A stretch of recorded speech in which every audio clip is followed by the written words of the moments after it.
नमस्कार दोस्तों। आज की कहानी बहुत ही इंटरेस्टेड है। हर मनुष्य को मृत्यु से भय रहता है, इसलिए दोस्तों आप सभी इस कहानी को पूरे अंत तक जरूर सुनिएगा। दोस्तों कहानी का नाम है मृत्यु से भय कैसा।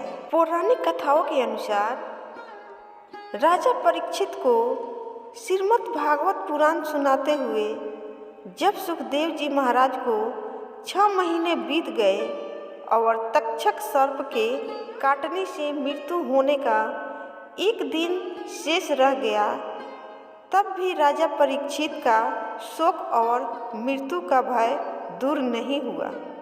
अपने मरने की घड़ी निकट आता देख राजा का मन बहुत दुखी हो रहा था। तब सुखदेव जी महाराज ने परीक्षित को एक कथा सुनानी आरंभ कर दी। राजन, बहुत समय पहले की बात है। एक राजा किसी जंगल में शिकार खेलने गया। संजोगवश वह रास्ता भूलकर बड़े घने जंगल में जा पहुंचा। उसे रास्ता ढूंढते ढूंढते रात्रि पड़ गई और भारी वर्षा पड़ने लगी। जंगल में सिंह, बाघ आदि बोलने लगे। वह राजा बहुत डर गया और किसी प्रकार उस भयानक जंगल में रात्रि बिताने के लिए विश्राम का स्थान खोजने लगा। रात के समय में अंधेरा होने की वजह से उसे एक दीपक दिखाई दिया। वहां पहुंचकर उसने एक गंदे बहेलिये की झोपड़ी देखी। वह बहेलिया ज़्यादा चल फिर नहीं सकता था, इसलिए झोपड़ी में ही एक ओर उसने मल मूत्र त्यागने का स्थान बना रखा था। अपने खाने के लिए जानवरों का मांस उसमें झोपड़ी की छत पर लटका रखा था। बड़ी गंदी, छोटी, अंधेरी और दुर्गंध युक्त वह झोपड़ी थी। उस झोपड़ी को देखकर पहले तो राजा घृणा किए, लेकिन उस झोपड़ी में छिपने के अलावा उनके पास और कोई आश्रय ना था, इसलिए उन्होंने बहेलिया से अपनी झोपड़ी में रात भर ठहर जाने के लिए प्रार्थना की। बहेलिया ने कहा कि आश्रय के लोभी राहगीर कभी कभी यहाँ आ भटकते हैं। मैं उन्हें ठहरा तो लेता हूँ, लेकिन दूसरे दिन जाते समय वे बहुत झंझट करते हैं। इस झोपड़ी की गंध उन्हें ऐसी भा जाती है कि फिर वे उसे छोड़ना ही नहीं चाहते और इसी में ही रहने की कोशिश करते हैं एवं अपना कब्जा जमाते हैं। ऐसे झंझट में मैं कई बार पड़ चुका हूँ, इसलिए मैं अब किसी को भी यहाँ नहीं ठहरने देता। मैं आपको भी इसमें नहीं ठहरने दूंगा। राजा ने प्रतिज्ञा की कि वह सुबह होते ही इस झोपड़ी को अवश्य खाली कर देगा। उसका काम तो बहुत बड़ा है। वह संजोगवश भटकते हुए आया है, सिर्फ एक रात्रि ही काटनी है।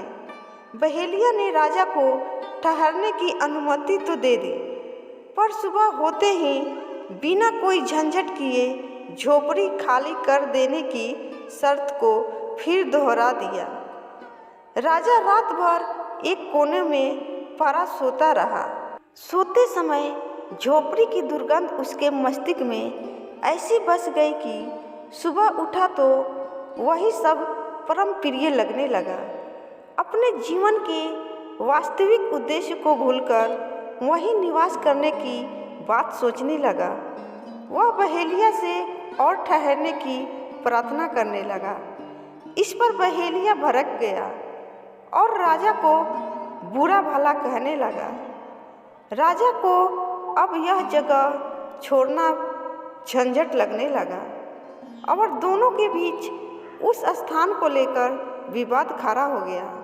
कथा सुनाकर सुखदेव जी महाराज ने परीक्षित से पूछा, परीक्षित बताओ, उस राजा का उस स्थान पर सदा के लिए रहने के लिए झंझट करना उचित था?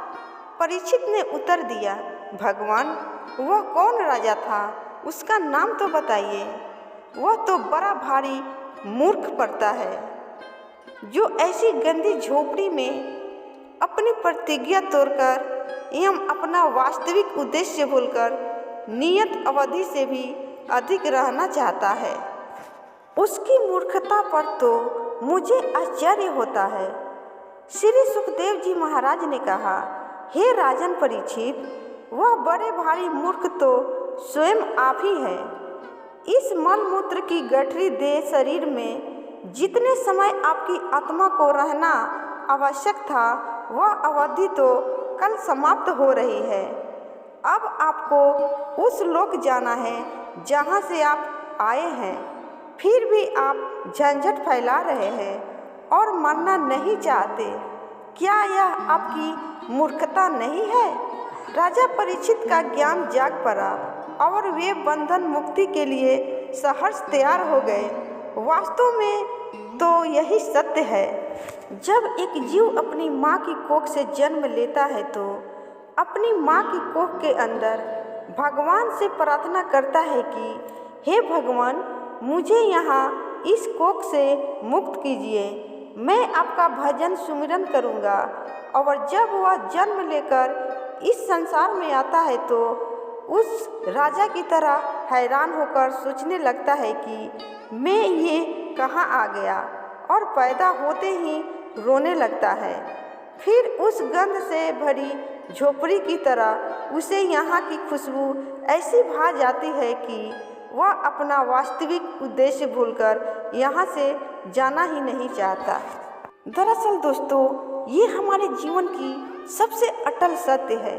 अगर आपको ये कहानी पसंद आई हो और इस कहानी से कुछ सीख मिली हो तो प्लीज़ इस वीडियो को लाइक शेयर ज़रूर करिएगा और इस चैनल को सब्सक्राइब भी ज़रूर करिएगा, क्योंकि इसी तरह की ज्ञानवर्धक कहानी हमारे चैनल पे आपको हमेशा सुनने को मिलती रहेगी। कहानी पूरा सुनने के लिए आप सभी का बहुत बहुत धन्यवाद दोस्तों। फिर मिलूंगी किसी और कहानी कथा के साथ। तब तक के लिए बाय बाय दोस्तों।